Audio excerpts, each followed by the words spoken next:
Magandang araw sa inyong lahat. Ang kwentong inyong matutunghayan ay tungkol kay Badong at Kay. Pero itong kwentong ito ay ayon sa point of view ni Kay. At ito ang kanilang kwento. Wala na sigurong lulungkot pa. Iwanan ng iyong asawa. Iniwan ako hindi dahil sa pag-ibig. Ako iniwan dahil sa kahirapan.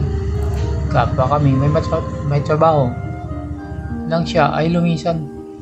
Subalit alam ng karamihan na bilang isang nurse sa ating bayan ay hindi sapat sa nagtataasang presyo ng bayan. Nagpasya ang aking asawa ng mga ibang bansa doon kung saan mas malaki ang tsansang magkaroon at mapaghandaan namin ang magandang kinabukasan. 2 buwan buhat ng kami kasal ay halos ilang araw akong umiiyak at nalulumbay. Tumulak siya patungong gitnang silangan. 3 taon nang lumipas. 3 taon akong nagtiis. Sa kabila naman ito'y naghihintay ang liwanag, ang ginhawa at walang hanggang ligaya. Sa masusing pagpaplano'y naisakatuparan namin mag-asawa ang muling pagsasama. Tunay ngang wala lang mas sasaya pa sa mga sandaling makita ko ang aking pangalan sa pasaporteng nakalimbag, Christine K. D. Jesus Ungasis. Bago ko nilisan ang bayang sinilangan ko ay napaisip. Bagamat umuwi si Badong minsan sa 1 taon, sa loob ng 3 taon pala'y marami kaming nasayang na pagkakataon. Kahit pa araw-araw kaming nagkakausap sa telepono habang siya ay nasa malayo, kahit pa malimit kaming mag-chat ay naroon pa din ang pangungulila sa pisikal na init ng katawan. Ang mga yakap niya at halik, lalo na ang mga maiinit naming pagbabanding sa kama. Marami ang nagsasabi na kapag ang asawa ay nasa malayo, kadalasan ay may natutugso. Aminado ako kahit nakasal na kami ni Badong ay marami pa ding sumisipol sa tabi-tabi. Mga nagpaparamdam at nagtatangka sa aking kahinaan. Subalit sa kabila no'y naging tapat ako sa kanya. Tigang man sa romansa ay wala pa rin tatamis pa sa tunay mong asawa. I hope makakapag-adjust ka agad, babes. Sabi ng aking asawa paglabas namin ng aeroplano. Oo naman, babes. Happy ako kasi magkasama na ulit tayo. Sagot ko naman sa kanya. Culture shock. Ito na yata ang isang sitwasyon na halos lahat ng tao ay pagtadaanan, lalo na kung ikay naninirahan sa ibang lugar. Ibang kultura, ibang salita, ibang lahi. Gayon pa man sa kabila ng malaking pagbabago sa pananamit, pag-iintindi ng mga salitang banyaga, unti-unti akong nakapag-adjust. Gaya sa Pilipinas, parehas ang oras ng trabaho dito ng aking mister. Ako bilang dependent niya at walang trabaho, nananatili lamang sa bahay na aming inuupahan. Gayon pa man, upang hindi ako ma-homesick ay halos gabi-gabi kaming lumalabas, kumakain, naglilibot. Syempre pa, hindi mawawala ang aming mga pagtatalik. Sa unang buwan ko yata dito sa Saudi ay nagsilbing motel ang aming tahanan. Aming pinunan ang mga butas na nooy hindi nalagyan. Ayoko din namang malaspag kagad. Siguro nahalata din ito ni Badong. Nabawasan din kahit papano ang init ng aming mga katawan. Kung dati ay araw-araw, ngayon ay tuwing makalawa na lamang. Pabor din naman ito para sa amin, sa aking katawan at ang bagay na baka magsawa ang aking mister. Wala sa plano namin ang magkaroon ng anak. Ang plano kasi namin ay mag-ipon na muna at siguruhin ang aming kinabukasan bilang isang pamilya. Naalala ko dati nung ako'y nasa Pilipinas pa. Tuwing uuwi ako ng bahay ay sa computer kagad ang aking punta. Pagbukas pa lamang ito ay siya ang aking hahanapin upang makausap. Pero tila iba na ngayon. Naroon pa din ang teknolohiya. Pero sa halip na si Badong pa din ang aking kachat ay iba na. Mga kamag-anak at kaibigang aking naiwan. Babes, sigaw ko sa aking asawa habang siya na ay nasa kusina. Isang gabi matapos kaming kumain. Oh, bakit ano yun? Tugon niya. Si Kuya Mamerto nag-message sa iyo. Paliwanag ko sa kanya. Ganun ba? Bakit daw? Sagot naman ng mister ko habang pinupunasan ang basa niyang kamay. May itatanong daw sa iyo, babes. Halika na nga dito at ikaw na ang mag-reply. Utos ko sa kanya. Pinaupo ko si Badong sa silya. Umarap siya sa laptop at nakita ko sa kanyang mga mata ang tuwa. Si Kuya Mamerto ang kanyang kachat. Ang pinsan niya na palagi niyang nababanggit at ito daw ang kanyang pinaka-close na pinsan. Mula siguro pagkabata nila samgang dikit na ang turing sa isa't isa. Sabay pa nga daw silang itinuli minsan niyang naibahagi.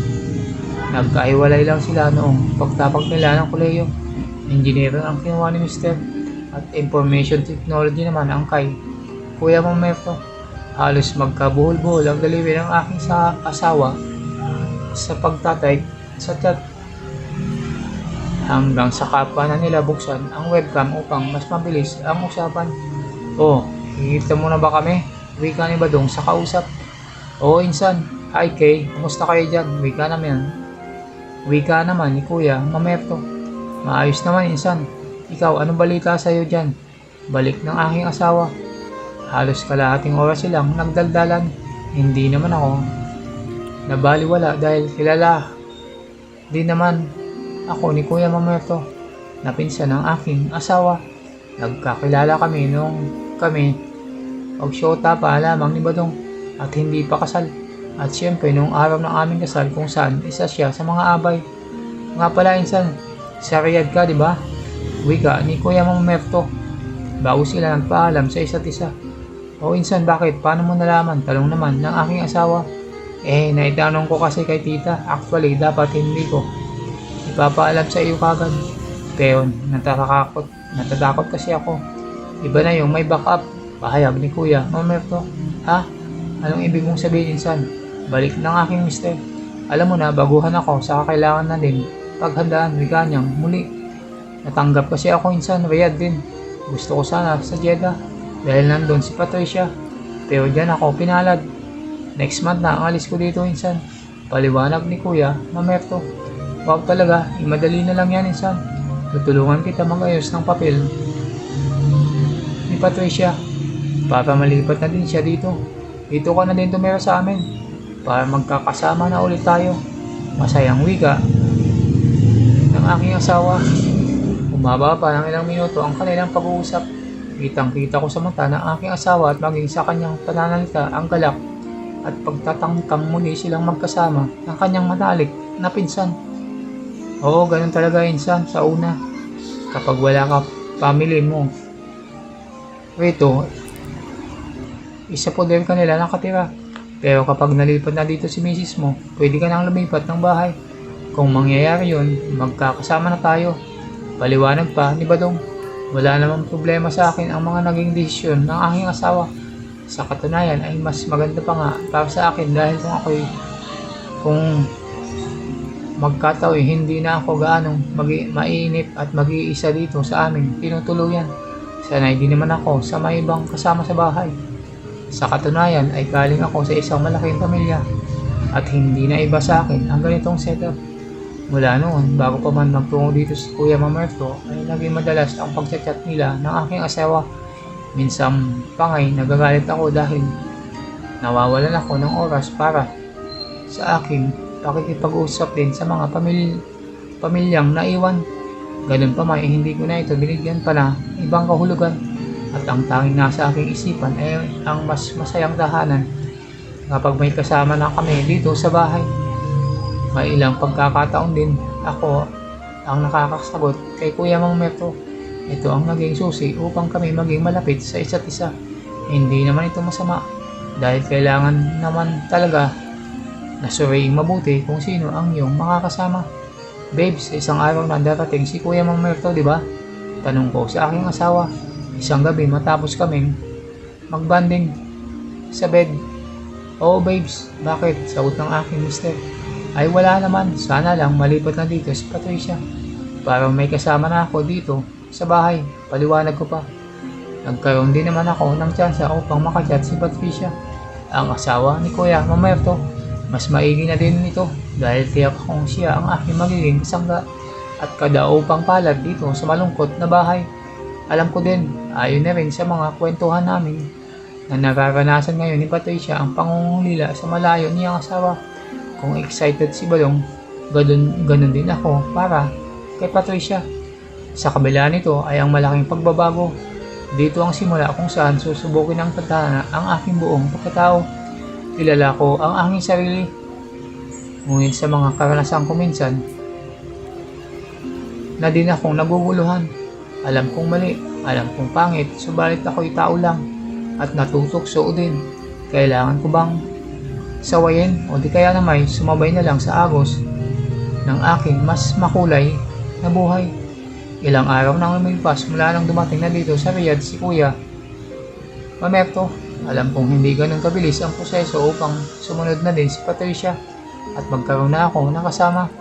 Ganun pa man, ayaw na din sa kwento ni Badong at maging tuwing magchat-chat kami ng kanyang pinsan, sinabi niyang mukhang mas mapapabilis pa nga ang pag-aayos ng mga papeles nila upang tuluyan ang magkasama. Medyo nabawasan ang oras namin mag-asawa, ayos lang. Alam ko namang tinutulungan lang niya ang pinsan niya at sa aking parte naman, may pakinabang din gaya ng aking nabanggit.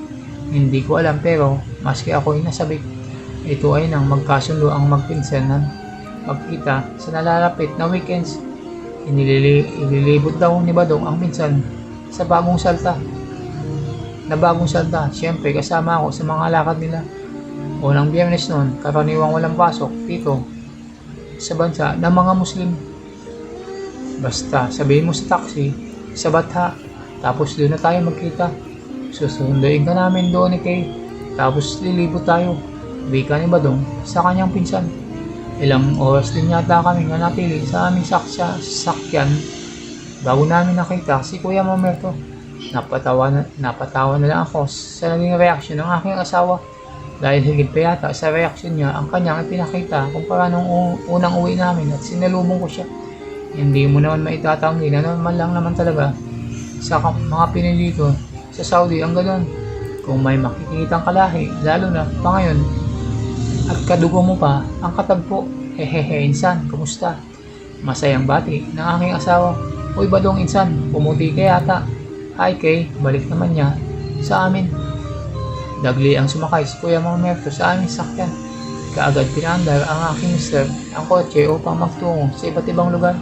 Masaya ang lahat at walang humpay na kwentuhan. Hindi ako nawala sa usapan gaya ng dati. Ako pa nga yata ang nagsimulang magtanong tungkol sa paglibad ni Patricia sa aming lugar.